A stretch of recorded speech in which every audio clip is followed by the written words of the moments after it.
Comunidade Pentecostal Palavra Viva, tudo é possível ao que crê.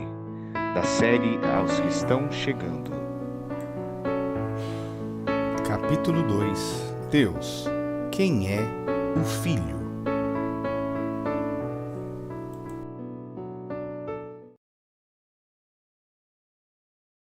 Nós vamos falar agora sobre a segunda pessoa da Trindade, o Filho. Como vimos, o primeiro livro da Bíblia, logo de início, afirma que Deus disse: haja luz, e houve-se a luz. Mas lemos também que Deus repetiu essa ação criadora até que todas as coisas estivessem preparadas para o ser humano habitar a terra. Ele disse: haja uma expansão no meio das águas, e haja separação entre águas e águas. Então houve separação entre as águas. Depois disse Deus: ajuntem-se as águas debaixo do céu num só lugar, e apareça a porção seca. E assim fez. Mais adiante, disse Deus: produza a terra erva verde, erva que dê semente, árvores frutíferas que dê fruto, segundo a sua espécie, cuja semente esteja nela, e assim foi.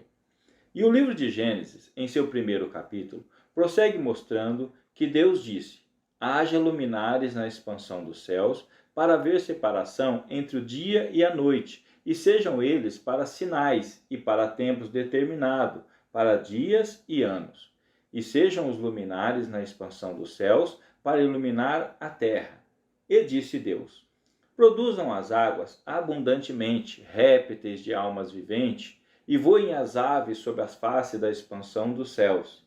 E Deus criou as grandes baleias e todo réptil de alma vivente que as águas abundantemente produziram, conforme a sua espécie, e toda a ave de asa, conforme a sua espécie. E ainda, disse Deus: produzam a terra almas viventes, conforme a sua espécie, gado, réptil e feras da terra, conforme a sua espécie. E assim foi. E fez Deus as feras da terra, conforme as suas espécies, e o gado, conforme a sua espécie, e todo réptil da terra, conforme a sua espécie. E a cada ordem proferida pela boca de Deus, a criação correspondia, obedecendo e seguindo exatamente a vontade do seu Criador. O apóstolo João, em seu Evangelho, nos esclarece que este verbo criador proferido por Deus no ato da criação era, na realidade, uma das pessoas da Trindade, que, para cumprir o plano e o propósito eterno de Deus, mais tarde veio à Terra sob a forma de um homem, para redimir a criação caída. Este homem foi Jesus Cristo. E João começa o seu Evangelho dizendo: no princípio era o Verbo. O Verbo estava com Deus e o Verbo era Deus. Ele estava no princípio com Deus. Todas as coisas foram feitas por ele, e sem ele nada do que foi feito se fez.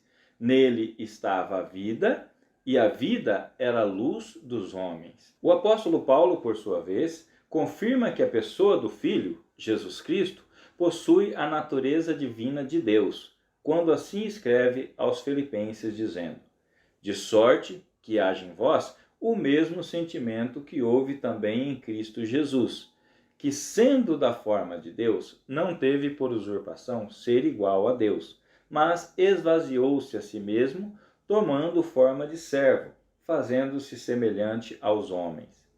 Embora tenha assumido uma forma temporária de um ser humano normal, sujeito às mesmas paixões e tentações e sofrimento que nós, Jesus Cristo, na realidade, estava unido a Deus, compartilhando da mesma essência, glória e poder desde o princípio. Ele foi o agente da criação, a concretização da vontade de Deus Pai. Mas, se ele era Deus, por que veio ao mundo como um mero ser humano? Pense nisso. Como o homem poderia entender e se relacionar com um Deus tão grande, que tem os céus como trono e a terra como estrado de seus pés? Um Deus que pode pegar os oceanos em sua mão e ao mesmo tempo acariciar o frágil rosto de uma criança, e ainda a conhecer no ventre da sua mãe. Como poderia enxergar alguém que pode estar em todos os lugares ao mesmo tempo, Ele pode estar no Japão, nos Estados Unidos, na Antártida, até no canto mais escondido da Terra, ao mesmo tempo em que está em nosso quarto, ouvindo as nossas orações. Então, por ser impossível ao homem contemplá-lo em toda a sua magnitude, ele se esvaziou de si mesmo, assumindo uma forma que poderia ser vista, tocada e experimentada plenamente pelo ser humano, na figura de Jesus Cristo. Por isso, Jesus se tornou a parte visível de Deus, vindo num determinado momento da história humana para a Terra, em forma de homem, embora sempre tenha existido como Deus. Ele é o primogênito de toda a criação, mas não foi criado como eu e você e as demais criaturas, que surgimos na mente e na vontade de Deus, como uma música surge na mente do seu compositor, muito embora ele tenha ocupado um corpo idêntico ao nosso. Jesus estava em Deus desde a eternidade, como expressão do próprio Deus. Deus tirou uma parte de si mesmo, que sempre existiu e esteve com ele, a fim de que os homens pudessem contemplar e seguir rumo ao caminho da reconciliação com o seu Criador, de modo que, unindo a criatura ao Criador, a vida eterna, desde que fosse também disponibilizada ao ser humano por ele criado. Com relação à humanidade, o Filho assume um papel central em toda a narrativa bíblica, do início ao final. Foi por ele e para ele que todas as coisas foram criadas, inclusive nós mesmos.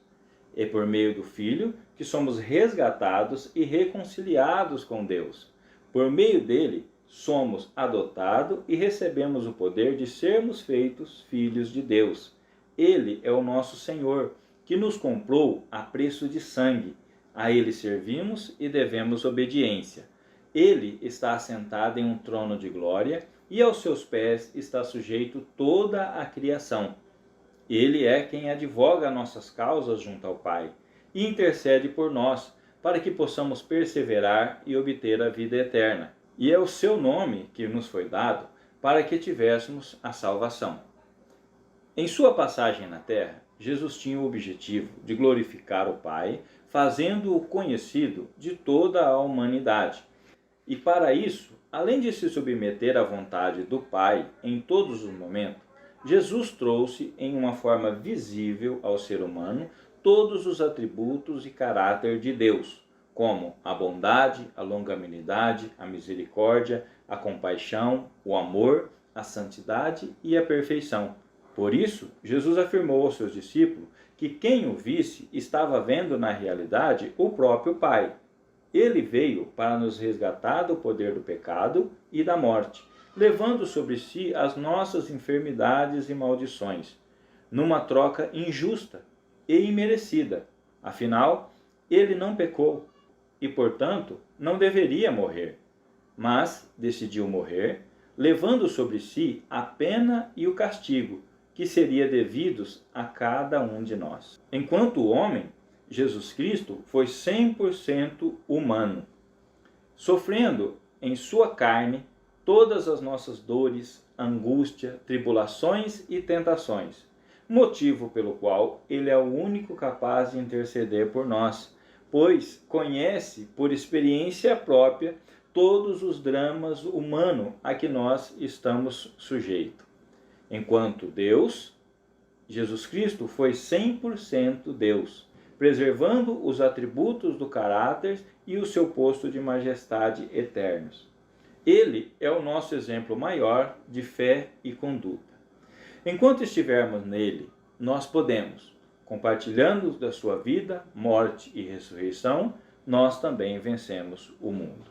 O seu nome nos foi dado para que por meio dele possamos pedir tudo o que necessitarmos ao Pai, assim como possamos exercer autoridade no mundo espiritual, expulsando demônios e curando as enfermidades. Ele é a cabeça da igreja, o nosso comandante supremo, aquele cuja vontade devemos, enquanto cristão, buscar conhecer e cumprir até que ele volte e restabeleça as ordens das coisas conforme definido pelo Pai. Por esse motivo, não há outro nome pelo qual possamos ser salvos. Não há outro nome pelo qual podemos nos aproximar do Pai. Não há outro nome que possa interceder por nós junto ao Pai, a fim de obtermos a misericórdia em tempo oportuno.